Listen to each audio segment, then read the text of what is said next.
Judy Santa Maria, binawi ang imbitasyon sa party ni Mr. M, mas pinaburan si Claudine.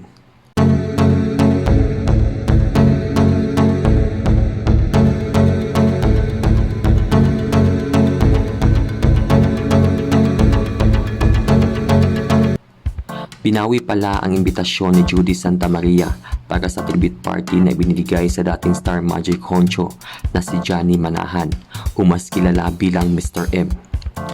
Ito'y dinaluhan ng mga naging anak-anakan ni Mr. M sa naturang talent management arm ng ABS-CBN.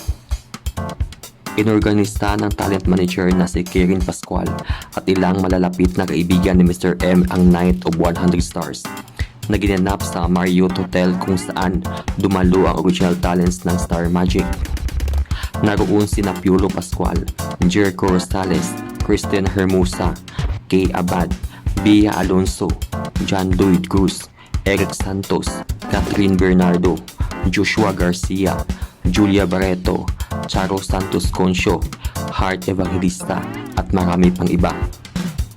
Base sa report ni Uji Diaz sa vlog nilang Showbiz Update kasama si Mamaloy at Tita Jigs na in-upload sa YouTube channel kahapon, invited daw talaga si Judy sa party. Ani ni Uji, may nakarating na babalita sa akin, narinig ko lang naman to. Heret ni Tita Jigs, hindi mo na paganinipan te. Kapag sinabing na panaginipan, ay nangangahulugang totoo ang balita base na rin sa mga naunang ibinandera ni Uji sa kanilang vlog. Sambit ni Mamaloy, ang daming nakakamiss niyan. Ginip ni nanay or ni Uji. Dagdag ni Uji, nabalitaan ko lang naman na invited pala itong si Judy Santa Maria. O alaga rin siya ni Mr. M, diba? Balik tanong ni Mamaloy. Sagot ni Uji, oo, pero ang nakarating sa akin, kinansel. Invite. Inimbita pero kinansel kasi raw mas pinabugan yung presensya ni Claudine Barreto, who happens to be one of the pioneer at anak-anakan ni Mr. M, para raw hindi na mag-clash doon sa loob or sa binyo kasi nga may issue sila, diba? Si Judy ay naliling kay Remark Santiago na technically asawa pa rin ni Claudine dahil hindi pa naman anal ang kanilang kasal kahit matagal nang hiwalay. Dagdag ni Uji, kasi baka raw awkward yung moment na yun. Baka raw magkatinginan pa yung ibang artistang naroon. Hindi katulad ng Bea at Julia na nag-usap, kasi okay na sila.